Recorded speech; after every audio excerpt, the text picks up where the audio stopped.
Chemistry for neat and JEE. और आज हम देखने वाले हैं कोऑर्डिनेशन कंपाउंड का हमारा 10th लेक्चर, जहां पे हम डील करेंगे second theory of coordination compound. First हमने देखी थी वर्नर और सेकंड आज हम देखने वाले वैलेंस बॉन्ड थ्योरी, वीबीटी जिसे कहते हैं। ठीक है, तो वैलेंस बॉन्ड थ्योरी जो है वो ये प्रपोज की थी पॉलिंग नाम के एक साइंटिस्ट ने, और पॉलिंग का कहना था कि यहां से मैं इस वीबीटी से वैलेंस बॉन्ड थ्योरी से हाइब्रिडाइजेशन निकाल सकता हूं, और हाइब्रिडाइजेशन के बेसिस पर मैं बताऊंगा कि ज्योमेट्री किस तरह से आएगी। हर ज्योमेट्री का एक हाइब्रिडाइजेशन होता है, और ये हाइब्रिडाइजेशन से मैं बताऊंगा कि ज्योमेट्री किस तरह से आएगी या किस स्ट्रक्चर का स्ट्रक्चरल अरेंजमेंट किस टाइप का होगा।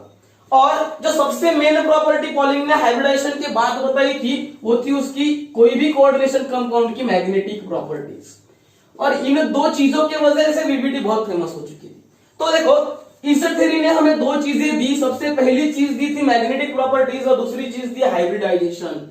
ये दो चीजें हमें वीबीटी देती है। तो क्या कहना था, देखो according to VBT, according to valence bond theory, हमारा जो मेटल होता है, मेटल वैकेंट डी ऑर्बिटल के साथ होगा, वैकेंट डी ऑर्बिटल के साथ होगा, और मेरा लिगैंड जो होगा वो इलेक्ट्रॉन रिच होगा या फील्ड इलेक्ट्रॉन के साथ होगा। मैं यहां पे लिखता हूं फील्ड इलेक्ट्रॉन्स के साथ होगा, इलेक्ट्रॉन रिच होगा। ये मैं लिगैंड के बारे में बात कर रहा हूं। ठीक है, इसी का मतलब देखो ये मेरा मेटल है, यहां पर मैं सारे ऑर्बिटल्स नहीं निकालता। डी के जो 5 है, dxy dy z dx square minus y square dz square and dx z, ये पूरे के पूरे 5 नहीं निकालता मैं बस ये ऑर्बिटल निकाल रहा हूं। ये एक ऑर्बिटल है। मान लो मेरे पास एक लिगैंड है। अब कंडीशन ये है कि लिगैंड फील्ड इलेक्ट्रॉन के साथ होना चाहिए या इलेक्ट्रॉन रीच होना चाहिए, और इसी को हम कहेंगे कि डोनर होना चाहिए। अब लिगैंड ने उसके खुद के इलेक्ट्रॉन्स वैकेंट डी ऑर्बिटल, ये है vacant D orbital, vacant D orbital में दिए हैं, वैकेंट डी ऑर्बिटल में इलेक्ट्रॉन्स लिगैंड ने दिए हैं।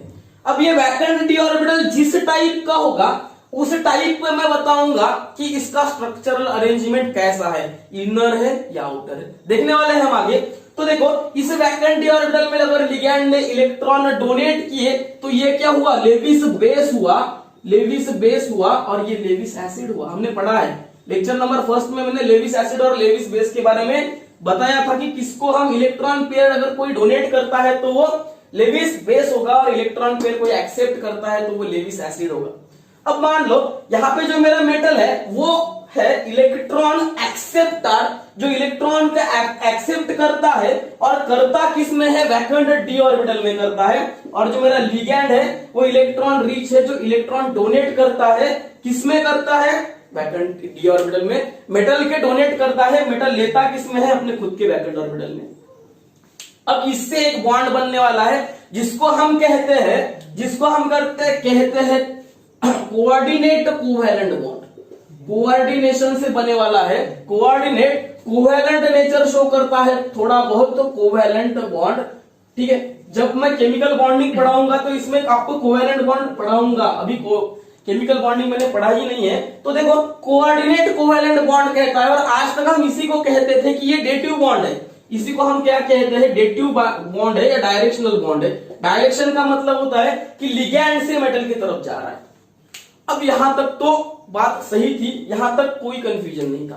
पर देखो इस मेटल के पास कुछ ऑर्बिटल्स आउटर होते हैं, कुछ ऑर्बिटल्स इनर होते हैं। जैसे मान लो मैंने अल्टीमेट पेनाल्टीमेट शेल पढ़ाया है फर्स्ट टॉपिक में, जहां पे मैंने पीरियोडिक क्लासिफिकेशन ऑफ एलिमेंट पढ़ाया था। जिसको पता नहीं वो जाके देख ले वहां पे।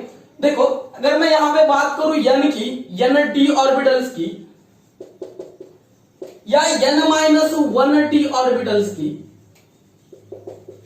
अगर n की वैल्यू यहाँ पे 4 है तो यहाँ पे 3D में इलेक्ट्रॉन जाएगी, यहाँ पे इलेक्ट्रॉन जाएंगे 4D में। अब मैं बात करूंगा कि जो लिगैंड इलेक्ट्रॉन डोनेट करता है वो nd ऑर्बिटल में कर रहा है तो वो 4D में कर रहा है, अगर वो n-1d में कर रहा है तो वो 3D में कर रहा है। अब इसी का मतलब क्या है, देखो ये अगर इन दोनों को आप कंपेयर कर रहे हो, मैंने हाइपोथेटिकल एक m लिया और उसको बताया कि 4D और 3D में इलेक्ट्रॉन डोनेट करता है। तो ये जो 3D और 4D वाला है, 3D मेरा अगर इनर हुआ तो मेरा 4D आउटर हो जाएगा। और इसी के बेसिस पर जब कोई भी लिगैंड मेटल को इलेक्ट्रॉन डोनेट करता है तो उसमें दो टाइप के डी ऑर्बिटल्स यूज किए जाते हैं। सबसे पहला ऑर्बिटल जो यूज होता है एक तो इनर होगा या आउटर होगा, और उसके बेसिस पर हमने बताना है कि हाइब्रिडाइजेशन इस तरह से होगा। जैसे अगर मैं यहीं पे बात करूं कोऑर्डिनेशन नंबर 4 की, अगर मैं यहां पे बात करूं मुझे ज्यादा कोऑर्डिनेशन नंबर के बारे में डील नहीं कर रहा, मैं कोऑर्डिनेशन 4 और कोऑर्डिनेशन 6 नंबर के बारे में डील करूंगा। अब मुझे यह पता है कि कोऑर्डिनेशन नंबर 4 जिसका है वो tetrahedral and square planar geometries देते हैं, और कोऑर्डिनेशन नंबर 6 की एक ही ज्योमेट्री होती है ऑक्टाहाइड्रल। अब अगर मैं बात कर रहा हूं कि इस ऑक्टाहाइड्रल ज्योमेट्री में जिसका हाइब्रिडाइजेशन आता है D2sp3 या sp3d2। अब देखो ये D2 मैंने पहले लिया, तो इसका मतलब मैं पहले वाले इनर डी की बात कर रहा हूं, और अगर मैंने ये D2 लास्ट में लिया तो मैं आउटर डी की बात कर रहा हूं। इस बेसिस पर हम बता सकते हैं कि कोऑर्डिनेशन नंबर 6 जो ऑक्टाहाइड्रल ज्योमेट्री दोनों में शो करेगा, D2sp3 में भी ऑक्टाहाइड्रल ज्योमेट्री शो करेगा और sp3d2 में भी ऑक्टाहाइड्रल ज्योमेट्री शो करेगा। तो इसके बेसिस पर हम बता सकते हैं कि इनर डी यानी डी जो मेरा आउटर डी है या इनर डी जो n-1 डी है, दोनों में से कौन सा ऑर्बिटल मेरा यूज किया। ठीक है, अब ये तो बात होगी, सारी जो बात थी वो थी मेटल की। अब मैंने यहाँ पे यहीं पे जो लिगैंड मेरा इलेक्ट्रॉन डोनेट कर रहा था, इस लिगैंड के भी दो टाइप पढ़ते थे, और इनको पॉलिंग साहब को इस लिगैंड का पूरा क्लासिफिकेशन तो पता नहीं था। पॉलिंग साहब को इस लिगैंड का पूरा क्लासिफिकेशन पता नहीं था। अब जब हम क्रिस्टल फील्ड थ्योरी पढ़ेंगे उसमें इसकी पूरी की पूरी स्पेक्ट्रोकेमिकल सीरीज आएगी, वहां पे हम कहेंगे कि ये लिगैंड थोड़ा कम है, उससे ज्यादा। इसी का मतलब जो पॉलिंग ने लिया था बहुत ही कम एग्जांपल्स लिए थे उन्होंने, और उन कम एग्जांपल को जो लिगैंड इनर डी शो कर रहा था उनको एक नाम दिया उन्होंने, और जो आउटर डी शो कर रहा था उनको एक नाम दिया। और इनके हिसाब से अगर कोई लिगैंड पेयरिंग करता है तो इन्होंने कहा कि वो लिगैंड स्ट्रांग है या स्ट्रांग फील्ड लिगैंड है, और इन्होंने कहा जो लिगैंड पेयर नहीं करता वो वीक है, वीक फील्ड लिगैंड है। अब यहां तक तो बात ठीक थी। अब वीक फील्ड कौन से थे और स्ट्रांग फील्ड कौन से थे? देखो अगर मैं स्ट्रांग फील्ड की बात करूं, जो CN था, CO था, इसके एग्जांपल करके देखेंगे हम। CN था, CO था, NO2 था, ये सारे के सारे स्ट्रांग फील्ड लिगैंड में आ रहे थे। और यहीं पे अगर मैं बात करूं fluorine, chlorine, bromine, iodine, OH minus, H2O, ETC, ये सारे के सारे लिगैंड्स वीक फील्ड में आ रहे थे। ये प्रॉपर क्लासिफाई नहीं कर पाए थे, इनका डीमेरिट है, आगे चल के मैं पढ़ाऊंगा इसको डीमेरिट्स में पीपीटी के। ये पूरी तरह से क्लासिफाई नहीं कर पाए थे। ठीक है, अब आप बोलोगे सर फिर इन्होंने लिया कैसे? लिया था कुछ, उन्होंने जब एग्जाम्पल लिए तो उनको कुछ एग्जाम्पल में दिखा कि ये क्लासिफाई हो रहे हैं strong field and weak field में। प्रॉपर क्लासिफिकेशन हम जिसे कहते हैं, कंप्लीट क्लासिफिकेशन ये नहीं कर पाए थे, या अरेंजमेंट्स ऑर्डर में ये की थी किसने? क्रिस्टल फील्ड थ्योरी ने। तो देखो ये हो गया मेरा लिगेंड और मेटल का एक मुझे जो अब वर्कआउट करने हैं एग्जाम्पल्स, उसके लिए जो कच्चा मटेरियल लगता है वो सारा का सारा यहाँ पे। तो देखो अब जो मैंने बात की, सबसे पहला एग्जाम्पल लूंगा मैं, वो लूंगा ऑक्टाहाइड्रल कॉम्प्लेक्सेस का। और ऑक्टाहाइड्रल में भी मैं सबसे पहले लूंगा कि अगर मैं इनर कोऑर्डिनेशन कंपाउंड की बात कर रहा हूं तो किस तरह से हाइब्रिडाइजेशन आएगा, और उसके एग्जाम्पल किस तरह से हमें वर्कआउट करने हैं। आपको हाइब्रिडाइजेशन निकालना आना चाहिए। ठीक है, और यहां से हम मैग्नेटिज्म भी बता सकते हैं, क्योंकि hybridization and magnetism both properties किसने दी है? हमें वीवीडी ने दी है, मैंने बताया था सबसे पहले पॉइंट में। देखो मैं बात कर रहा हूं यहाँ पे ऑक्टाहाइड्रल कॉम्प्लेक्सेस की, और ऑक्टाहाइड्रल में सबसे पहले मैं डील करूंगा यहाँ पे इनर का मतलब होता है अंदर वाले, इनर ऑर्बिटल कॉम्प्लेक्सेस या इनर कॉम्प्लेक्सेस की मैं कहूंगा इसको। ठीक है, तो इनर कॉम्प्लेक्सेस में देखो, इनर में n-1d ऑर्बिटल यूज होगा, ये मैंने बताया था। n-1d ऑर्बिटल यूज होने वाला है, ये बात तो पक्की है। अब सबसे पहला एग्जांपल लिया मैंने यहाँ पे कोबाल्ट का, कोबाल्ट लिया और कोबाल्ट के साथ लिया CN6 टाइम्स और कुछ निगेटिव चार्ज लिया, कितना लू? 3-। अब मुझे सबसे पहली चीज मैंने पढ़ाई थी जब हमने नॉमेनक्लेचर पढ़ा था इसी कोऑर्डिनेशन कंपाउंड में कि किसी कोऑर्डिनेशन कंपाउंड की मेटल एटम की ऑक्सीडेशन स्टेट किस तरह से निकालते हैं। मुझे ऑक्सीडेशन स्टेट निकालनी है, मुझे उसको एक्स कंसीडर करना है, इसका चार्ज देखना है, 1 Cn - 1 माइनस देता है तो 6 Cn - 6 देंगे इज इक्वल टू जितना चार्ज है उतना ले लो -3 x is equal to 6 - 3 is equal to 3 मतलब x इज इक्वल टू 3 मेरी कोबाल्ट ये कोबाल्ट +3 ऑक्सीडेशन स्टेट में है। जब ये Cn के साथ बॉन्ड फॉर्मेशन में है तो ये +3 ऑक्सीडेशन स्टेट में है और इसी को हम कहते हैं कि कोबाल्ट का कन्वर्जन यहाँ पे कोबाल्ट 0 से +3 ऑक्सीडेशन स्टेट में आया। अब देखो मुझे ये पता होना चाहिए कि कोबाल्ट का इलेक्ट्रॉनिक कॉन्फ़िगरेशन क्या है। मुझे पता है, मैं यहाँ पे सीधा सीधा लिखता हूं इलेक्ट्रॉनिक कॉन्फ़िगरेशन ऑफ कोबाल्ट। देखो इलेक्ट्रॉनिक कॉन्फ़िगरेशन किस तरह से आएगा, 3d7,4s2 ये कोबाल्ट है। 3d7,4s2 कोबाल्ट का है, मुझे काम है कोबाल्ट +3 का। कोबाल्ट +3 मतलब सबसे पहले तो आप s में से 2 इलेक्ट्रॉन्स निकालोगे और बचा हुआ 1 इलेक्ट्रॉन आप 3d से निकालोगे, मतलब ये पूरा सिस्टम आएगा 3d6। क्यों आएगा 3d6? यहाँ पे d में 7 थे, एक यहां से निकाला एक यहां से निकाला, क्योंकि जो मेरा कोबाल्ट है अब वो कोबाल्ट +3 में है, इसी का मतलब 3 इलेक्ट्रॉन यहाँ पे कम हो गए, 3d6 इलेक्ट्रॉनिक कॉन्फ़िगरेशन आ गया। इसको लिखते कुछ इस तरह से, सबसे पहले लोग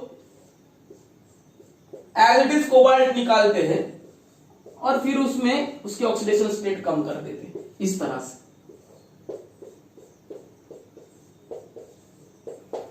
ये 3d है, ये 4s है, ये 4p है।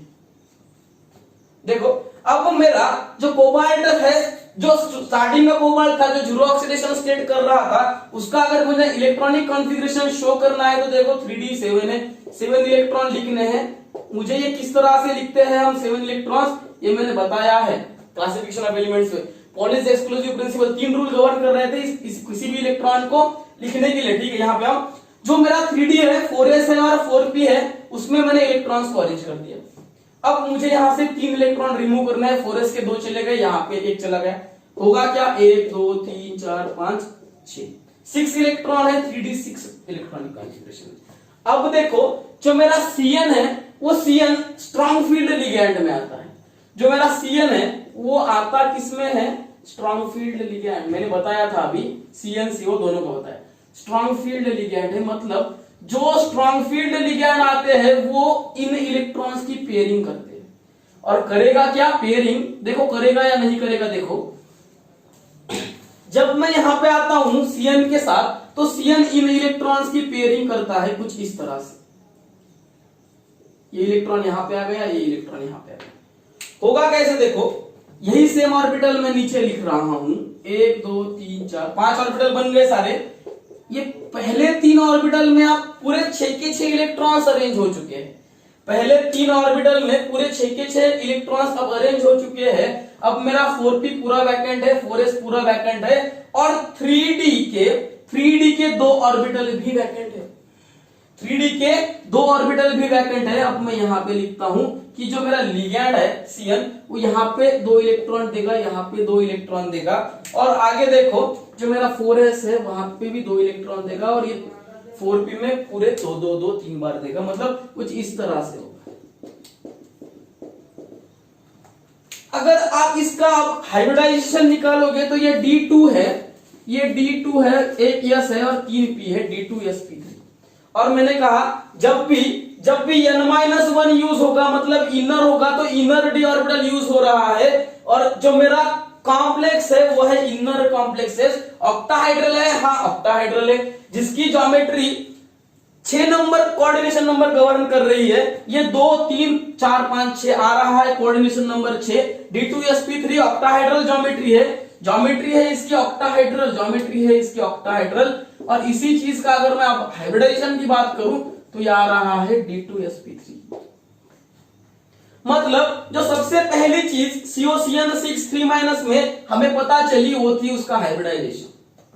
मैंने कहा VBT हमें 2 चीजें देती है, एक हो गया हाइब्रिडाइजेशन और दूसरा है मैग्नेटिक प्रॉपर्टीज। देखो ये मैग्नेटिक प्रॉपर्टीज का मैग्नीट्यूड नहीं देगी, पर ये बताएगा कि पैरामैग्नेटिक है या डायमैग्नेटिक है। पैरामैग्नेटिक है या डायमैग्नेटिक है, तो देखो यहां पे एक कोई इलेक्ट्रॉन क्या ऐसा है कि जो किसी के साथ पेयर है नहीं, जो सिंगली ऑक्युपाइड ऑर्बिटल में बैठा हुआ है, नहीं है। देखो ये अगर आप dxy कह रहे हो तो ये dyz है, dxz है, dx square minus Y square है और dz स्क्वायर है। 5 ऑर्बिटल डी के इस तरह से होते हैं। तो कोई भी एक ऑर्बिटल नहीं है जहां पे बॉन्डिंग फॉर्मेशन हुई है, जहां पे हाइब्रिडाइजेशन बना है, उसमें सारे ऑर्बिटल्स में इलेक्ट्रॉन कंप्लीटली फील्ड है। तो जो अनपेयर्ड इलेक्ट्रॉन कितना है, 0 है। अनपेयर्ड इलेक्ट्रॉन यहां पे 0 है और देयरफॉर इट इज डायामैग्नेटिक। देखो जहां पे पेयर्ड इलेक्ट्रॉन है, कोई भी अनपेयर्ड इलेक्ट्रॉन नहीं है, उस हर एक जगह पे जो मैग्नेटिज्म होगा वो होगा डायमैग्नेटिज्म। और जहां पे एक भी अगर आपको इलेक्ट्रॉन सिंगली ऑक्युपाइड ऑर्बिटल में मिलेगा या किसी भी साथ पेयरिंग नहीं करेगा, वो बस अकेला होगा, तो वहां पे वो पैरामैग्नेटिज्म शो करेगा। तो ये बात हो गई मेरी कोबाल्ट CN6 3- की। ठीक है, ऐसे ही सारे एग्जांपल्स हम गौर करेंगे। जो मेरा सेकंड एग्जांपल है, देखो जो मेरा सेकंड एग्जांपल है वो है कोबाल्ट का ही लिया मैंने। अब मैं यहां पे बात करता हूं NO2 की। और मैंने अभी कहा था कि NO2 भी स्ट्रॉन्ग फील्ड लिगैंड है, NO2 भी स्ट्रॉन्ग फील्ड लिगैंड है, तो D2sp3 टाइप ही हाइब्रिडाइजेशन शो करेगा। मैग्नेटिज्म में क्या कुछ चेंज आएगा हमने देखना है। ठीक है, मैग्नेटिज्म में चेंज कब आएगा, अगर मैंने उसके ऊपर का चार्ज खत्म या कर दिया या इसमें पॉजिटिव अगर NO रहा तो देखो क्या होगा, देखेंगे। कोबाल्ट है, NO2 लिया मैंने, कितनी टाइम लिया, 6 टाइम, तभी वो ऑक्टाहेड्रल होगा और तभी हम इसमें पढ़ेंगे। ये 4-5 नहीं होगा, 5 आएगा तो ट्राइगोनल, बाइपिरामिडल या स्क्वायर पिरामिडल होगा। ठीक है, तो देखो कोबाल्ट NO2 टेकन 6 टाइम्स है और उसके ऊपर जो चार्ज है मेरा वो है 4-। अब सबसे पहली चीज हमें पता है कि उसकी ऑक्सीडेशन स्टेट निकालनी है, हमें मेटल आयन की ऑक्सीडेशन स्टेट निकालनी है। एक्स कंसीडर किया, माइनस NO2, 1 माइनस होता है 6 है, तो 6 माइनस इज इक्वल टू जो चार्ज है मेरा वो -4 है, तो -4 लिए। x is equal to 6 minus 4 is equal to 2, मतलब मेरा कोबाल्ट अब +2 ऑक्सीडेशन स्टेट में है, जो पहले +3 में था पहले वाले एग्जांपल में। अब यहाँ पे मुझे ये पता है कि कोबाल्ट का जो इलेक्ट्रॉनिक कॉन्फ़िगरेशन आता है, क्लासिफिकेशन ऑफ पीरियोडिक टेबल पढ़ा है हमने, कोबाल्ट का इलेक्ट्रॉनिक कॉन्फ़िगरेशन आता है 3d7 अब आपको 2 ही इलेक्ट्रॉन रिमूव करने हैं, आप करोगे किसमें से, 4s में से करोगे, किसमें से, 4s में से करोगे, 4s में से करोगे इजीली, बहुत इजी चीज है, मतलब कुछ भी कंफ्यूज करने वाला है नहीं। यहाँ पे ये एग्जांपल बस थोड़ा अलग बन जाता है आगे चल के। अगर ये कॉमन एग्जांपल होता तो मैं ये सेकंड एग्जांपल यहाँ पे लेता ही नहीं। अगर ये कोबाल्ट की तरह ही होता जो मैंने पहला लिया है तो वो नहीं लेता मैं। देखो 3d7 है, 4s2 है, अब बन गया मेरा कोबाल्ट +2 3d7। इनको मैं निकाल लू यहाँ पे 3d7, ठीक है, 3d7 को यहाँ पे निकाल लेता हूं। ये मेरा d ऑर्बिटल है, 3d है, 4s है और 4p आएगा। अब्बो प्रिंसिपल की वजह से आता है, ये हमने पढ़ा है क्लासिफिकेशन ऑफ एलिमेंट्स। तो देखो यहाँ पे 5 ऑर्बिटल बन गए d के, 7 इलेक्ट्रॉन है, पहले 5 भर लो फिर 2 भर लो। ये मैं कोबाल्ट +2 का निकाल रहा हूं। अब डायरेक्ट आपको पता है पहले कोबाल्ट निकालना है फिर कोबाल्ट +2 निकालना है, कोबाल्ट +2 निकाला। अब ये चीज देखो कि ये NO2 कैसा है, NO2 का जो नेचर है, NO2 का जो नेचर है वो स्ट्रॉन्ग फील्ड है या वीक फील्ड है, तो मैंने बताया था अभी कि ये स्ट्रॉन्ग फील्ड लिगैंड है। स्ट्रॉन्ग फील्ड लिगैंड है का मतलब ये पेयरिंग करेगा। अब किस तरह से करेगा वो भी इंपॉर्टेंट है। अब मान लो सर आपने यहाँ पे पेयर भी कर लिया, अब आपने यहाँ पे पेयर भी कर लिया, आप कहोगे तब भी मेरे पास एक इलेक्ट्रॉन बचता है। किस तरह से बचेगा, देखो ये 2 इलेक्ट्रॉन है, यहाँ पे 2 इलेक्ट्रॉन है, यहाँ पे 1 इलेक्ट्रॉन। मतलब आपको अगर कोबाल्ट के साथ NO2 का बॉन्ड फॉर्मेशन करना है, कोऑर्डिनेट कोवेलेंट बॉन्ड फॉर्मेशन करना है, तब आपको यहां से 1 इलेक्ट्रॉन तो ये निकालना पड़ेगा और इसका कुछ ना कुछ तो जुगाड़ लेना पड़ेगा। तब VBD ने क्या किया, इनके पास आगे यहाँ पे 4s है, यहाँ पे 4p है और यहाँ पे 4d है, ये सबको पता है। इसके बाद आता है ये 4d है, वैकेंट है पर है 4s है 4p। अब यहाँ पे क्या हुआ, इस इलेक्ट्रॉन को तो मुझे निकालना है, otherwise stable electronic configuration stable compound बनेगा नहीं, या मुझे जितना इनर बनाना है उतना ज्यादा स्टेबल बनेगा as compare to outer D. Electron उतने ज्यादा स्टेबल जाएंगे, उतने ज्यादा नजदीक जाएंगे न्यूक्लियस के। तो देखो मेरा जो ये इलेक्ट्रॉन है ये अब सोचता है कि यार मैं तो अभी अकेला हूं, ये इनके साथ हम आपके है कौन वाला बॉन्ड बनाता है कि ये निकल जाता है हम आपके है कौन, क्योंकि ये पराया होता है, ये अपना नहीं होता, और जो पराया होता है वो सिर्फ सपना होता है, यहां से चला जाके वहां पे निकल जाएगा। अब यहाँ पे दोनों ऑर्बिटल मुझे नीचे वैकेंट मिले, 4s भी मेरा पूरा वैकेंट है, 4p भी मेरा पूरा वैकेंट है। अब किस्सा कुछ इस तरह से बनेगा, देखो मेरा जो पूरा का पूरा डी है, अब यहां से 2 मुझे वैकेंट मिल रहे हैं, और मेरा जो आगे वाला डी है यहां पे ये अकेला चला जाता है। क्यों चला जाएगा ये, इसको पता है कि मैं इनमें से नहीं हूं, मैं इनमें से अब नहीं हूं, अगर मैं चला जाऊंगा इसी में हम दोनों की भलाई है, मैं अकेला रहूंगा, यहां पे भी मैं अकेला हूं, वैसे भी ये भरने वाला है नहीं मेरे वजह से, तो मैं अकेला हूं तो निकल जाता हूं। ठीक है, अगर मुझे यहाँ पे कोई मिलता साथ में, अगर मेरा साथ निभाने वाला मुझे कुछ मिलता तो मैं यहीं पे रहता, मैं इसको छोड़ के कभी नहीं जाता, पर अब मेरा यहाँ कुछ बचा नहीं, मैं अपने घर निकला, और यहीं पे बात बनती है NO2 की, वो अपने 6 के 6 लिगैंड यहाँ पे बसा लेता है और अपना डेरा D2sp3 के जैसा बना देता है। और इसी को हम कहते हैं कि ये जो हाइब्रिडाइजेशन बना, ये बना ऑक्टाहाइड्रल, बना कैसा, इनर बना, इनर डी ऑर्बिटल यूज हुआ, इनर डी हुआ, ऑक्टाहाइड्रल ज्योमेट्री है, हाइब्रिडाइजेशन बना D2sp3। अब सबसे पहली चीज कि इसका मैग्नेटिज्म क्या होगा, इसके मैग्नेटिज्म के बारे में अगर मैं बात करूं, तो देखो लास्ट में जो अकेला दुकेला खड़ा है, अकेला जो यहाँ पे जो आखिरी में चला गया वो है इसी का। अब इनके साथ बॉन्ड फॉर्मेशन में अगर पार्टिसिपेट नहीं कर रहा, पर इसका मतलब नहीं कि ये इनका है नहीं, ये है इन्हीं का, तो इसका मतलब एक अनपेयर्ड इलेक्ट्रॉन मुझे 4d में दिख रहा है, और एक अनपेयर्ड इलेक्ट्रॉन जो मेरा 4d में दिख रहा है वो मुझे पैरामैग्नेटिज्म शो करेगा, और इसी को हम कहते हैं पैरामैग्नेटिज्म। था कोबाल्ट वहां पे भी, है कोबाल्ट यहां पे भी, बस डिफरेंस क्या आया, ये पैरामैग्नेटिक है, वो डायामैग्नेटिक था, इतना ही डिफरेंस है। वहां पे भी जो मेरा CN था वो स्ट्रॉन्ग फील्ड लिगैंड था, यहाँ पे NO2 भी स्ट्रॉन्ग फील्ड लिगैंड था, बस इसकी ऑक्सीडेशन +2 आ रही थी, उसकी ऑक्सीडेशन +3 थी, चेंजेस है। ठीक है, चेंज कहीं पे भी आया, इसका मतलब कोबाल्ट है तो सारी तरह वो सेम ही होगा, ऐसा कुछ नहीं होता, डिपेंड करता है उस पे चार्ज क्या है, डिपेंड करता है उसकी ऑक्सीडेशन स्टेट क्या आएगी, डिपेंड करता है वर्कआउट करने के बाद क्या वो मैग्नेटिकली सेम है या डिफरेंट है एक दूसरे से। तो इसका मतलब आपको हर एक एग्जांपल गवर्न करके देखना है, बना के देखना है, तभी वो सही आएगा। तो देखो यहां तक तो बात बन रही थी, अब मैं यहीं पे बात करूंगा MnCN5 की। अब मैंगनीज लिया मैंने, मैंगनीज लिया, और मैंगनीज देखो क्या करता है, 25 एटॉमिक नंबर आता है उसका, मतलब 25 इलेक्ट्रॉन्स वाला है। कोबाल्ट में 27 इलेक्ट्रॉन्स थे, जहां पे हम इसकी इलेक्ट्रॉनिक कॉन्फ़िगरेशन ले रहे थे 3d7 4s2। तो देखो अब मैं बात करूंगा यहीं पे मैंगनीज Mn लिया मैंने, Mn लिया और उसके साथ लिया CN 6 टाइम्स, तभी वो ऑक्टाहेड्रल बनेगा 3-। अब सबसे पहले चीज आपको उसकी ऑक्सीडेशन निकालनी है इस तरह से, ये तो सबको पता है, अब इसमें कोई कंफ्यूज होने वाली बात है ही नहीं, ये मैंने बहुत बार पढ़ा है इसी टॉपिक में।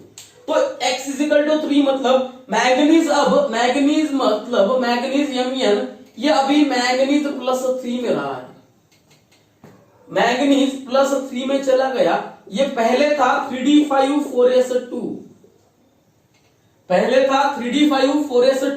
अब बन गया है 3d4 4s0।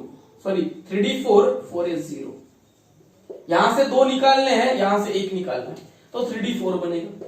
अब मैं इसके ऑर्बिटल सीधा निकाल लेता हूं। ठीक है, यहां पे d ऑर्बिटल लिया मैंने, 1 2 3 4 5 ऑर्बिटल बन गए, यहां पे मेरा S है, यहां पे मेरा P है। अब देखो यहां पे इलेक्ट्रॉन्स है 4। अब आप कहोगे सर CN है, स्ट्रॉन्ग फील्ड लिगैंड है, CN है, स्ट्रॉन्ग फील्ड लिगैंड, स्ट्रॉन्ग है, ये पेयर करेगा, पेयरिंग करेगा, इसलिए वो पेयरिंग करेगा। और देखो पेयरिंग किस तरह से होगी, ये इलेक्ट्रॉन यहां पे आया, ये इलेक्ट्रॉन यहां पे आया। अब होना तो ऐसा ही चाहिए। देखो पेयरिंग की, क्यों पेयरिंग की? अगर ये 3 होते तो क्या जरूरत थी मुझे उनको पेयर करने की? नहीं, क्योंकि मुझे 2 मिल रहे थे। अब मुझे 2 मिलेंगे नहीं क्योंकि एक ही वैकेंट ऑर्बिटल है, मुझे एक को पेयर करना ही पड़ेगा। अब जब मैंने पेयरिंग की तो मुझे ये दिखा कि ये 2 यहां पे हम साथ साथ है, एक वैकेंट ऑर्बिटल बन रहा था, ठीक है। अब देखो कितना पेयर करेगा और कितना नहीं करेगा, ये सबसे बड़ा कंफ्यूजन होता है बच्चों में। यहाँ पे बच्चे क्या करते हैं, पेयरिंग करने के टाइम पे दोनों को पेयर कर देते हैं और यहाँ पे इलेक्ट्रॉन फिल कर देते हैं, आगे यहाँ पे भी कर देते हैं और यहाँ पे भी कर देते हैं, और उनको लगता है कि हमने जो निकाला वो सही है। थ्योरेटिकल फॉर्म बता रहा हूँ, नीट में आपको जरूरत नहीं है, आपने ये कर दिया तब भी आपका हाइब्रिडाइजेशन सही है, आपने मैं जो सही कह रहा हूं वो कर दिया तब भी सही है। पर देखो जब एक इसका दूसरा रिप्रेजेंटेशन आता है वो कुछ इस तरह से, यहाँ पे 2 पेयर हो गए, यहाँ पे एक सिंगल बचा, यहाँ पे सिंगल, और ये 2, ये जो मैं डॉट निकाल रहा हूं या क्रॉस निकाल रहा हूं, ये सीएन के इलेक्ट्रॉन से, लिगैंड के डोनेट किए हुए इलेक्ट्रॉन है। 6 लिगैंड है, 1 इलेक्ट्रॉन, सॉरी 6 लिगैंड है, 1 लिगैंड 2 इलेक्ट्रॉन डोनेट करता है, तो 6 लिगैंड 12 इलेक्ट्रॉन डोनेट करेंगे। 2 4 6 8 10 12 12 इलेक्ट्रॉन्स। तो देखो मैंने अब यहाँ पे सिंगल सिंगल इलेक्ट्रॉन लिखा, यहाँ पे वो एक पूरा खाली था, एक का पेट पूरा खाली है, एक का पूरा भरा हुआ है। तो इन्होंने सोचा कि आधा आधा कर लेंगे, आधी आधी बांट लेंगे, जितनी भी कम हो उतनी हम बांट लेंगे और जिंदगी इस तरह से काट लेंगे। और वही होता है यहाँ पे, ये चीज होती ही नहीं है, ये मैक्सिमम मल्टीप्लिसिटी शो नहीं करेगा, ये मैक्सिमम मल्टीप्लिसिटी शो करेगा। मैंने पढ़ाया है फर्स्ट चैप्टर में कि ऐसा नहीं, इस तरह से होगा। इसलिए भी आपको कंफ्यूज होने की बात नहीं, अगर आप नीट को प्रिपेयर कर रहे हैं तो आपके लिए ये चीज सही है, ये चीज सही है, ये भी चीज आपको नीट के लिए सही है। पर अगर आप थियोरेटिकली देखोगे तो ये वाली गलत है, ये सही है। हाइब्रिडाइजेशन आपने निकाला, शाबाश, D2sp3 निकाला, तो जो जरिया है वो गलत था, वो रास्ता जो था मंजिल को पाने का वो गलत था। तो यहाँ पे बात की थी मैंने D2sp3 की। अब चेंज कहां पे आता है, वही मैंने नीट में आपको क्वेश्चन पूछ लिया कि बताओ MnCnS6 3- जो आपका कोऑर्डिनेशन कॉम्प्लेक्स है उसका मैग्नेटिज्म कैसा है। ऑप्शन में पहला है पैरामैग्नेटिज्म, दूसरा है डायमैग्नेटिज्म, थर्ड में है both A and B, and last में है नन। तो आपको यहाँ पे कंफ्यूज करेगा। अगर आप इसको लेके चलोगे तो ये पूरा डायमैग्नेटिज्म शो करेगा, जो कि पूरा की पूरा गलत है। यहाँ पे अनपेयर्ड इलेक्ट्रॉन्स है और ये सही है, तो आपका जो मैग्नेटिज्म आएगा वो है पैरामैग्नेटिज्म।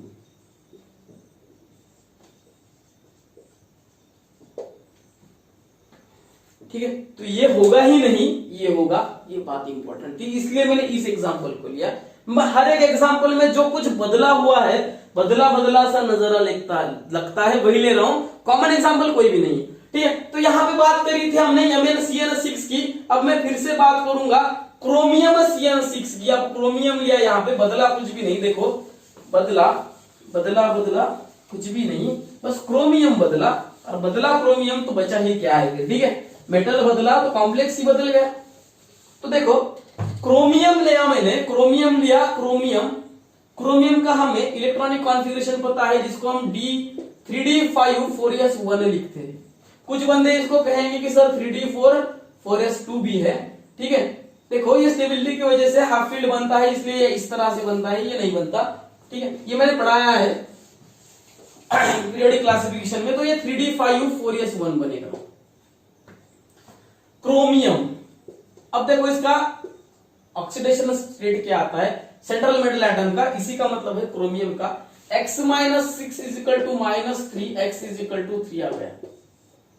इसी का मतलब अब ये क्रोमियम नहीं रहा, क्रोमियम +3 रहा, और इसको मैं इस तरह से लिख सकता हूं। यहां पे मैंने d ऑर्बिटल निकाला, ये p है। इलेक्ट्रॉन्स बचेंगे कितने, यहां से एक चला गया, यहां पे +3 निकालने हैं तो यहां से 2 निकल जाएंगे, 1 2 3। अब क्या इलेक्ट्रॉन को आपको पेयर करने की जरूरत पड़ रही है? ध्यान से देखो, अब क्या यहां पे आपको इलेक्ट्रॉन्स को पेयर करना है, नहीं करना। देखो आपको जिसकी जरूरत है वो खाली है, जिसकी आपको जरूरत है वो खाली है, उनको आपको पेयर नहीं करना। मतलब देखो जो Cn है मेरा वो यहाँ पे 2 इलेक्ट्रॉन देगा, यहाँ पे 2 इलेक्ट्रॉन देगा, यहाँ पे 2 देगा, यहाँ पे 2, यहाँ पे 2, यहाँ पे 2, हम साथ। ये जो तीनों अकेले हैं ये वैसे ही रहेंगे। और इसी का मतलब है कि इसमें जो हाइब्रिडाइजेशन आएगा वो तो D2sp3 आएगा, इनर ऑर्बिटल फॉर्मेशन करेगा, पर उसका मैग्नेटिज्म जो होगा वो पैरामैग्नेटिज्म होगा।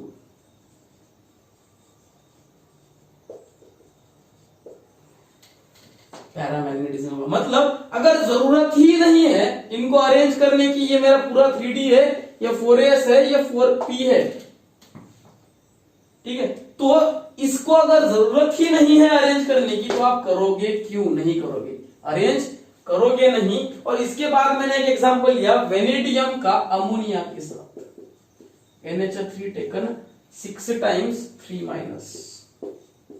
मोस्टली वेनेडियम बहुत कम कॉम्प्लेक्स बनाता है क्योंकि वो 16 इलेक्ट्रॉन से भी कम या 16 इलेक्ट्रॉन के कॉम्प्लेक्स बनाता है, तो ज्यादातर आपको ये दिखेगा नहीं, बहुत कम दिखता है वेनेडियम किसी के साथ जुड़ा हुआ। तो देखो इसको आपने x कंसीडर किया, न्यूट्रल होता है अमोनिया -3, x -3। अब क्या इसको, सॉरी यहां पे मैंने +3 लिया, ये +3 का कॉम्प्लेक्स है तो ये +3 ऑक्सीडेशन स्टेट आएगा।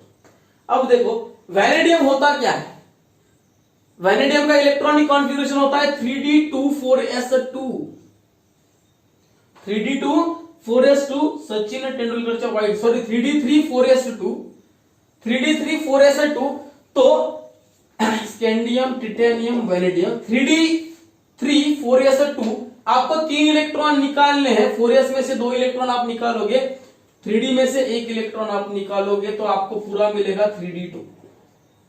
कितना मिलेगा? 3d2 मिलेगा। अब आपको 3d2 वेनेडियम +3 ऑक्सीडेशन में 3d2 इलेक्ट्रॉनिक कॉन्फ़िगरेशन दे रहा है, उसी को मैं यहां पे निकालता हूं। यहां पे मैंने d निकाला सबसे पहले, उसके बाद s निकाला, उसके बाद मैंने p निकाला। अब देखो ये 3d है, ये 4s है, ये 4p है, यहां पे मैंने सबसे पहले तो 2 इलेक्ट्रॉन डाल दिए। अब रही बात मेरी NH3 अमोनिया की, यहां पे एक लोन पेयर, यहां पे एक, यहां पे, यहां पे, यहां पे, मतलब बनेगा कैसा, ये कुछ इस तरह से।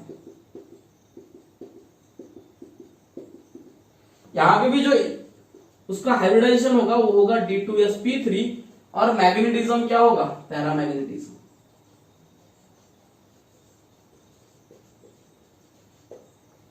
इजी चीज है, ठीक है। तो इसी के साथ मैं आप चाहूंगा हमारे आउटर कॉम्प्लेक्सेस के बारे में, जहां पर मैं आउटर d ऑर्बिटल जिसको हम Nd ऑर्बिटल कहते हैं उसको डील करेंगे। आउटर d ऑर्बिटल के बारे में हम डील करेंगे इसी केस में। देखो इनर डी में n-1d ऑर्बिटल हमारा यूटिलाइज हो रहा था बॉन्ड फॉर्मेशन में, इसी का मतलब हाइब्रिडाइजेशन में, और उसके बेसिस पर हम कह रहे थे कि ये इनर है। अब देखो जहां पे Nd ऑर्बिटल यूज होगा हाइब्रिडाइजेशन में, या इसी को कहूंगा मैं आउटर कॉम्प्लेक्सेस, और इस केस में सबसे पहला एग्जांपल देखो मैंने लिया cobalt Fe6, sorry cobalt F6 3- इस कॉम्प्लेक्स का। अब सबसे पहली चीज आपको यहाँ पे निकालना क्या है? ऑक्सीडेशन। x - 6 = -3, x = 3, इसका ऑक्सीडेशन हो गया। मतलब अब जो कोबाल्ट सबसे पहले जीरो ऑक्सीडेशन स्टेट में था, अब वो +3 ऑक्सीडेशन स्टेट में, मतलब ये कुछ इस तरह से है।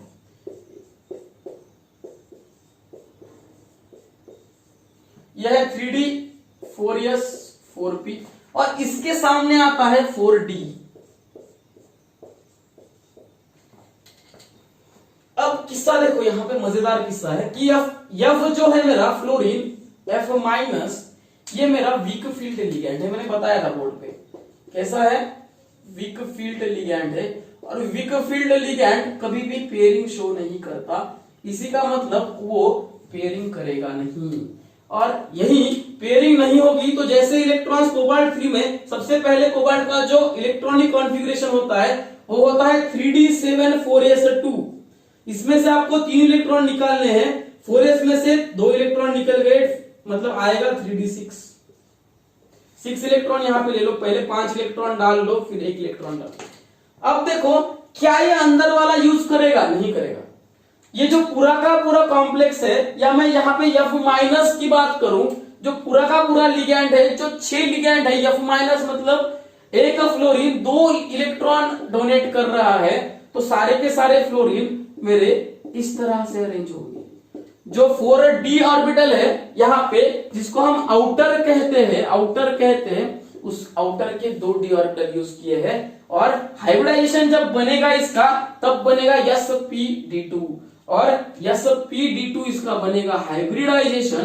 देखो हाइब्रिडाइजेशन बना इसका sp3d2, और sp3d2 मतलब इसकी ज्योमेट्री ऑक्टाहेड्रल है, और ऑक्टाहेड्रल ज्योमेट्री में इसने आउटर ऑर्बिटल यूज किया है कॉम्प्लेक्स फॉर्मेशन में, कोऑर्डिनेशन कॉम्प्लेक्सेस के फॉर्मेशन में। अब यहां तक तो बात ठीक है, हमने हाइब्रिडाइजेशन बताया, पर इसका मैग्नेटिज्म किस तरह से है? देखो यहाँ पे अनपेड इलेक्ट्रॉन से एक नहीं है, 1 2 3 4 है, 4 के ऊपर मैग्नेटिज्म होता है, तो यह पैरामैग्नेटिज्म है, डायामैग्नेटिज्म नहीं है, पैरामैग्नेटिज्म है। अब यहाँ पे तो कोई कंफ्यूजन होने की बात ही नहीं है, हमने पढ़ा है। अब बात करेंगे हम कोबाल्ट F6 3- जैसा ही आयरन लिया मैंने, H2O लिया 5 टाइम्स और एक NO लिया। अब यहाँ पे मैं H2O 6 टाइम लेके भी कॉम्प्लेक्स बना सकता था, पर मुझे उस NO का काम है, इसलिए मैंने लिया। कॉमन एग्जांपल नहीं लेना चाहता था, इसलिए लिया। देखो अब यहाँ पे जो Fe है, Fe H2O taken 5 times NO, इस केस में मेरा NO यहाँ पे स्ट्रॉन्ग फील्ड लिगैंड की तरह है, स्ट्रॉन्ग फील्ड लिगैंड है, और ये जो H2 है 5 टाइम्स मतलब 5, वो मेरे वीक फील्ड लिगैंड है। अब बात क्या बनेगी, 5 के 5 ज्यादा है, एक ही है जो स्ट्रॉन्ग है, क्या वो पेयर कर पाता है, या कर पाता है तो नहीं कर पाता, तो किस तरह से नहीं कर पाता, और इसके ऊपर जो चार्ज आता है यह +2। अब सबसे पहली बात आपको निकालना है ऑक्सीडेशन स्टेट। मैंने आयरन को x कंसीडर किया, वाटर 0 होता है, +0 प्लस NO -1 होता है, NO -1 होता है, सॉरी NO2 अगर रहा तो वो -1 की तरह दे रहा था, NO2 -1 की तरह दे रहा था, NO+ की तरह देगा। क्यों देगा? देखो ऑक्सीजन की जो, देखो NO के बारे में देखो, ये इंपॉर्टेंट है, ये अकेला पॉजिटिव लिगैंड मैंने क्लासिफिकेशन ऑफ लिगैंड्स में पढ़ाया था। NO नाइट्रोजन की वैलेंसी तो 3 है, यहाँ पे एक लोन पेयर ऑफ इलेक्ट्रॉन बचती है, पर जो मेरा ऑक्सीजन है उसके ऊपर अब 3 वैलेंसी हो गई है, और ऑक्सीजन उतना कैपेबल है नहीं कि वो खुद के ऊपर 3 वैलेंसी शो करे, इसीलिए ऑक्सीजन खुद पे पॉजिटिव चार्ज लाता है, और इसीलिए हम NO को पॉजिटिव लेते हैं +1। ये बहुत इंपॉर्टेंट है। देखो मैंने +1 लिया यहाँ पे, इज इक्वल टू मेरा जो आगे वाला चार्ज था वो था +2, अब ये जो +1 था इस साइड का, वो आगे जाके वो -1 बनेगा, 2 - 1 = 1। ये देखो यहाँ पे बदलाव आया NO के बेसिस पर। यहाँ पे पहले निगेटिव लिगैंड ले रहा था या न्यूट्रल ले रहा था मैं, अब मैंने पॉजिटिव लिगैंड लिया। आपको ये समझना जरूरी है कि NO का structure N triple bond O positive की तरह होता है, ठीक है। अब तो यहाँ पे x = 1 मेरी ऑक्सीडेशन स्टेट आ गई। अब ऑक्सीडेशन स्टेट जो मेरी x = 1 आई है, उसका अगर आप निकालोगे हाइब्रिडाइजेशन, तो देखो आयरन +1 में है, आयरन अगर +1 में है तो वो D6S2 होता है, अगर कुछ नहीं रहा तो, ठीक है। देखो ये होता है आयरन, अगर कुछ भी चार्ज उसके ऊपर नहीं रहा तो 3d6 4s2। अब आपको निकालना है 1 इलेक्ट्रॉन, तो आपने निकाला यहां से निकाला आपने, देखो किस तरह से निकाला,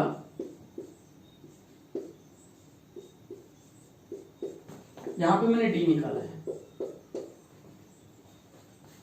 अब 6 से यहां पे 1 2 3 4 5 6, यहां पे 4s2 में जब मैं यहाँ पे +1 कट करूंगा यहां से, तो ये बचेगा 3d6 4s1 आयरन +1 में, तो यहाँ पे डायरेक्ट मैं आयरन +1 कर लूंगा, तो यहाँ पे 1 इलेक्ट्रॉन आ गया। अब देखो बात क्या है, NO एक अकेला स्ट्रॉन्ग लिगैंड है, तो वो सिर्फ यहाँ का जो 1 इलेक्ट्रॉन है वो यहाँ पे पेयर अप करेगा, और ये पेयरिंग हुई क्यों? NO की वजह से हुई, ये बहुत ज्यादा इंपॉर्टेंट चीज है, आपको ये कोई नहीं पढ़ाएगा। देखो ये इंपॉर्टेंट चीज है, एक NO था इसीलिए एक ही इलेक्ट्रॉन पेयर किया और इसीलिए अब मेरा sp3d2 वैकेंट हो गया। किस तरह से होगा, ये मेरा पूरा का पूरा d ऑर्बिटल वैकेंट हो गया, ये मेरा पूरा s हुआ, फिर मेरा p हुआ और फिर मेरा d हुआ। अब देखो यहां पे मेरे 2 इलेक्ट्रॉन्स है, अब ये वैकेंट है, ये वैकेंट है, आगे का पूरा वैकेंट है। ये बनेगा कैसा, ये s 3p लेगा और 2d लेगा, मतलब sp3d2 हाइब्रिडाइजेशन बनेगा और मैग्नेटिज्म 3 अनपेयर्ड इलेक्ट्रॉन है तो पैरामैग्नेटिज्म बनेगा।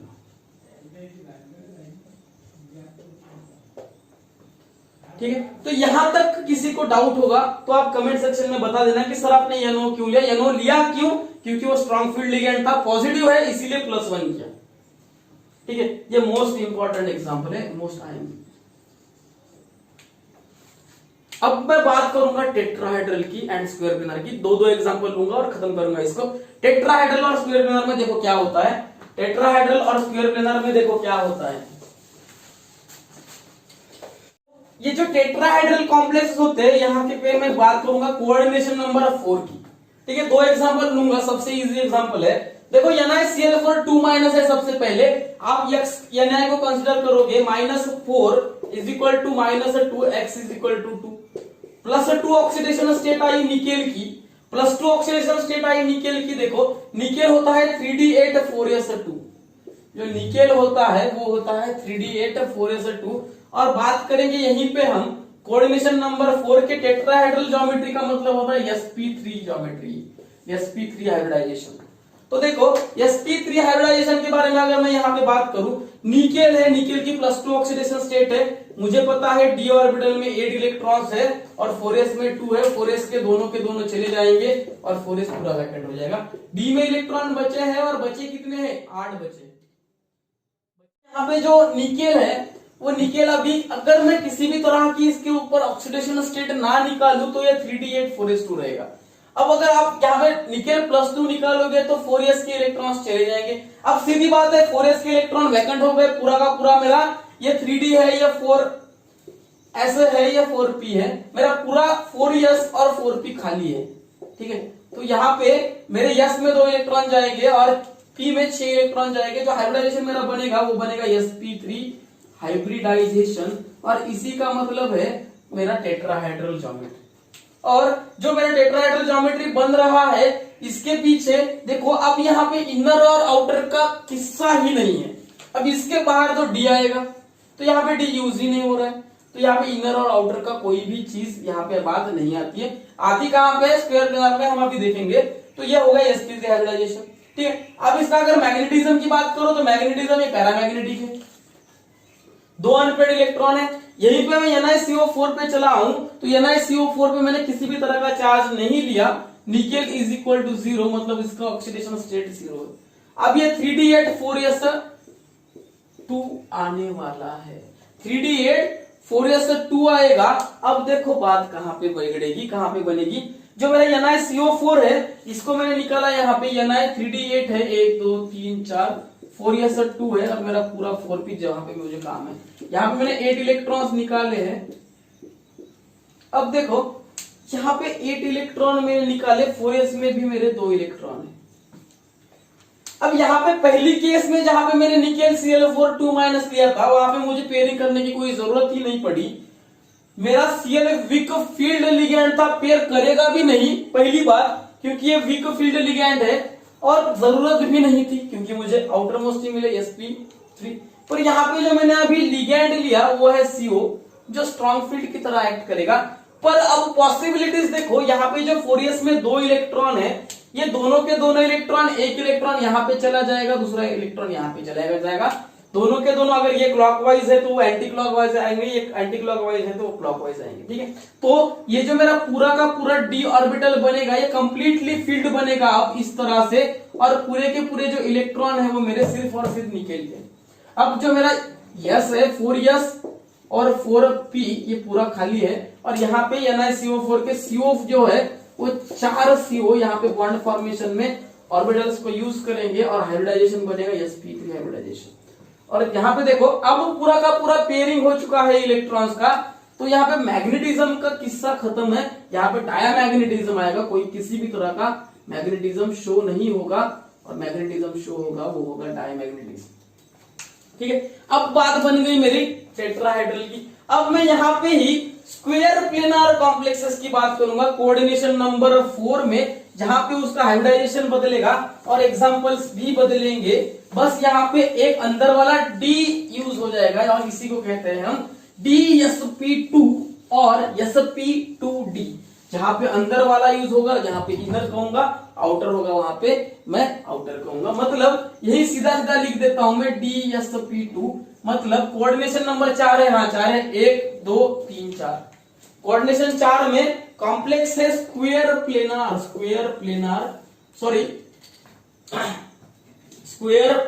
है, तो स्क्वायर प्लेनार में कोऑर्डिनेशन नंबर 4 में हाइब्रिडाइजेशन शो होता है DsP2 का। उसका जो मैंने सबसे पहला एग्जांपल लिया स्क्वायर प्लेनार का वो है NiCO4, Ni निकेल CO4 लिया या CnF4 लूंगा, ठीक है, Cn लिया निगेटिव लिगेंड है, CO लेता तो न्यूट्रल लिया होता, NiCnF4 है और 2- लिगेंड है,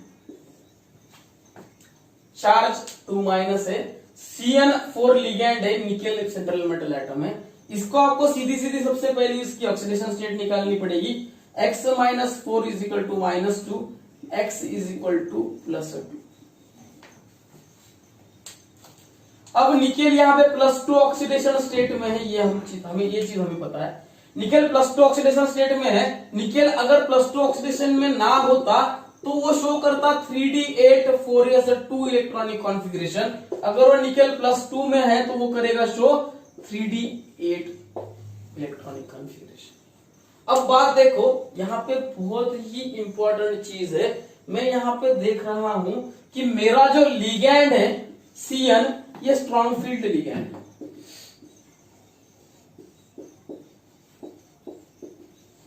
स्ट्रॉन्ग फील्ड लिगैंड है, देखो ये पेयरिंग तो करेगा क्या करेगा, देखो मैं यहाँ पे सीधा ले लूंगा निकेल +2 का। अब निकेल 8 इलेक्ट्रॉन है, 1 2 3 4 5 6 7 8। अब देखो ये 3d है, ये 4s है, ये 4p है, यहाँ पे इलेक्ट्रॉन पेयर होने की चांसेस है, हाँ है। मुझे d मिल सकता है, एक यूज करने के लिए मिल सकता है, इसलिए अब ये Cn यहाँ पे पेयरिंग करेगा इलेक्ट्रॉन्स की। बनेगा क्या, देखो ये कुछ इस तरह से बनेगा।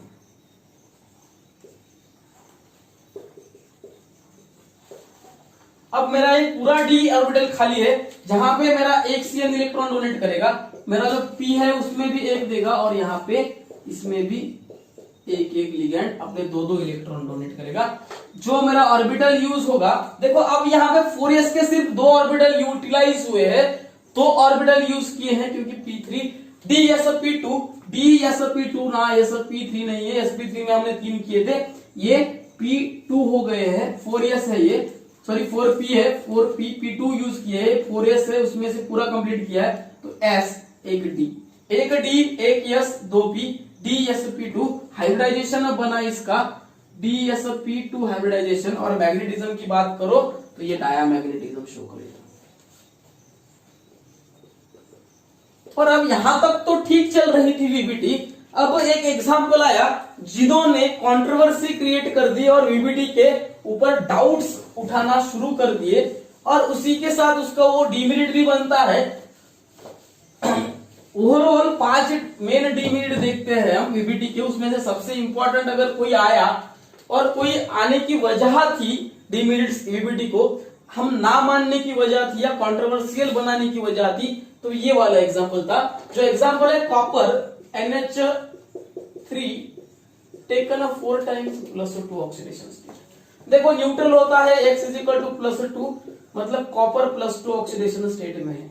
अगर मैं सिर्फ कॉपर की बात करूं, सिर्फ कॉपर की, तो copper 3d10 4s 1 oxidation state पर इलेक्ट्रॉनिक कॉन्फ़िगरेशन शो करता है। कॉपर +2 में यहां से एक इलेक्ट्रॉन निकलूंगा, यहां से एक इलेक्ट्रॉन, तो ये हो जाएगा 3d9। मैं यहां पे निकाल लेता हूं,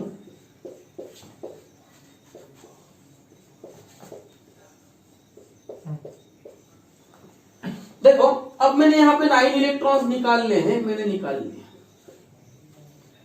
पूरा यस खाली है, पूरा पी खाली है। इसका मतलब इसका जो हाइब्रिडाइजेशन आना चाहिए था कॉपर NH3 टेकन 4 टाइम्स का, वो आना चाहिए था यहाँ पे sp3 और जिसे हम कहते हैं टेट्राहाइड्रल। पर इस कॉपर का इस तरह से हाइब्रिडेशन आया ही नहीं।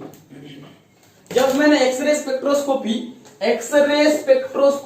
और ESR स्पेक्ट्रोस्कोपी से देखा तो उसके अकॉर्डिंग इसका हाइब्रिडाइजेशन स्क्वायर प्लेनार था, जो कि हमें VBT बता रहे थी कि आने वाला चाहिए था sp3, पर आया नहीं। बताया किसने? एक्सरे स्पेक्ट्रोस्कोपी और ESR स्पेक्ट्रोस्कोपी ने हमें बताया कि जो हाइब्रिडाइजेशन हमें दिख रहा है, स्ट्रक्चरल अरेंजमेंट दिख रहा है, वो स्क्वायर प्लेनर की तरह दिख रहा है, ना कि टेट्राहाइड्रल। इसका मतलब ये गलत कह रहा है, ठीक है। तो यहाँ पे स्क्वायर प्लेनर था, इसका मतलब ये डीमेरिट था किसका? VBT का। और यहां से डीमेरिट शुरू हुए VBT के वैलेंस बॉन्ड थ्योरी के। देखो इसको मैं आगे लेके चलूंगा कि फिर क्या था, फिर क्या क्या। एक साइंटिस्ट आए, एक साइंटिस्ट ने इसको इस तरह से अरेंज करने की कोशिश की और उन्होंने कहा कि मैं अब ये वाला जो इलेक्ट्रॉन है इसको मैं यहाँ पे, ये वाला इलेक्ट्रॉन मैं यहाँ पे लेके चला जाता हूं, ये वाले स्टेज में, सेकंड वाले स्टेज में, और इलेक्ट्रॉन कुछ इस तरह से बनेंगे। ये वैकेंट हो जाएगा, यहाँ पे एक इलेक्ट्रॉन निकल जाएगा और इलेक्ट्रॉन्स फिलअप होंगे कुछ इस तरह से और DsP2 हाइब्रिडाइजेशन आएगा। पर आगे चल के ये भी बात गलत निकली और हुआ क्या? देखो ये अंदर वाला इलेक्ट्रॉन उतने बाहर नहीं चला जाएगा इन दोनों को क्रॉस करके। एक साइंटिस्ट थे, उन्होंने बताया था, ह्यूजिन्स नाम के, उन्होंने कहा कि अब ऐसा नहीं होगा बच्चों। देखो ये यहाँ का इलेक्ट्रॉन यहाँ ही रहेगा, यहाँ का इलेक्ट्रॉन यही रहेगा, मतलब जो मेरे 9 इलेक्ट्रॉन थे यहाँ पे, ये 9 के 9 वैसे ही रहेंगे। यहाँ पे जो मेरे 3 ऑर्बिटल है और यहाँ पे जो मेरा D है, उसमें उस D का एक ऑर्बिटल यूज होगा एक बॉन्ड फॉर्मेशन में। यहां से S में से 2 हो गए और यहां से P में से 2 हो गए, तो हाइब्रिडाइजेशन आएगा sp2T और यहां से स्टार्ट हो गई थी डीमेरिट। तो कॉपर NH3 टेकन 4 टाइम्स +2 का जो हाइब्रिडाइजेशन था वो था sp2D, जहां पे इसी को भी हम स्क्वायर प्लेनार ही कहेंगे, ठीक है। तो जो 5 डीमेरिट्स थे उनको हम देखेंगे, VBT के 5 डीमेरिट्स थे क्या, ठीक है। VBT का जो लिमिटेशन था ये अभी हमने देखा कि वो टेट्राहाइड्रल और ऑक्टाहाइड्रल कॉम्प्लेक्सेस में, टेट्राहाइड्रल और स्क्वायर प्लेनर कॉम्प्लेक्सेस में अच्छे तरह से उन दोनों को डिस्टिंग्विश ही नहीं कर पा रहा था, एक्सप्लेन कर ही नहीं पा रहा था। ये सबसे पहला डीमेरिट था VBT का। दूसरा डीमेरिट की कलर प्रॉपर्टीज उसने अभी तक बताई नहीं थी, CFT हमें बताई कलर प्रॉपर्टीज। तीसरी चीज जो VBT नहीं बता पाया था वो था इसका टेम्परेचर डिपेंडेंट, मतलब टेम्परेचर के वजह से क्या फर्क पड़ता है मैग्नेटिक प्रॉपर्टीज में, मतलब temperature dependence on magnetic properties. और जो मेरा 4th डीमेरिट था वो था कि वो क्लासिफाई नहीं कर पाया था एलिमेंट्स को, strong field and weak field ligands को कंप्लीटली क्लासिफाई किया था, पर NH3 कभी बता रहा था स्ट्रॉन्ग है, कभी बता रहा था वीक है। तो देखो NH3 जैसे जो थे उनको कंप्लीटली क्लासिफाई नहीं कर पाया, स्पेक्ट्रोकेमिकल सीरीज ने क्लासिफाई कर चुका था, स्पेक्ट्रोकेमिकल सीरीज CFT में ये नहीं कर पाया था। तो वो प्रॉपर not having proper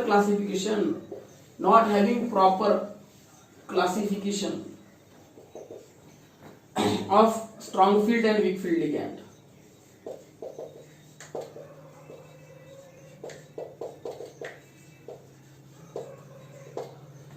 और जो मेरा सबसे लास्ट वाला जो डीमेरिट है, देखो वो है कि उसने क्वांटिटेटिव रिप्रेजेंटेशन नहीं दे पाया। वो लास्ट वाला जो मेरा डीमेरिट है वो है कि वो क्वांटिटेटिव रिप्रेजेंटेशन नहीं दे पाया। इसी का मतलब क्वांटिटेटिव का मतलब है मैग्नीट्यूड नहीं दे पाया, किसका? मैग्नेटिक प्रॉपर्टीज का, मैग्नेटिक प्रॉपर्टीज का। मतलब ये पैरामैग्नेटिज्म और डायामैग्नेटिज्म बता रहा था, पर वो ये नहीं बता पाएगा मैग्नेटिज्म था कितना। 1 पॉइंट समथिंग था, 2 था, 4 पॉइंट समथिंग था, 5 था। इस तरह से वो मैग्नेटिज्म की जो मैग्नीट्यूड है या क्वांटिटी है, इसी को हम कहते हैं क्वांटिटेटिव रिप्रेजेंटेशन नहीं कर पाया वो मैग्नेटिक प्रॉपर्टीज का। और ये सबसे बड़े 4 डीमेरिट्स हमें लिमिटेशंस या डीमेरिट्स कहेंगे हम वीबीडी ने दिए थे। इसके साथ हमारी वीबीडी खत्म होती है। नेक्स्ट टॉपिक में, नेक्स्ट वीडियो लेक्चर में मैं क्रिस्टल फील्ड थ्योरीज पढ़ेंगे हम लोग, जो आपके सिलेबस की लास्ट थ्योरी है, थ्योरीज ऑफ कोऑर्डिनेशन कंपाउंड की नीट के लिए।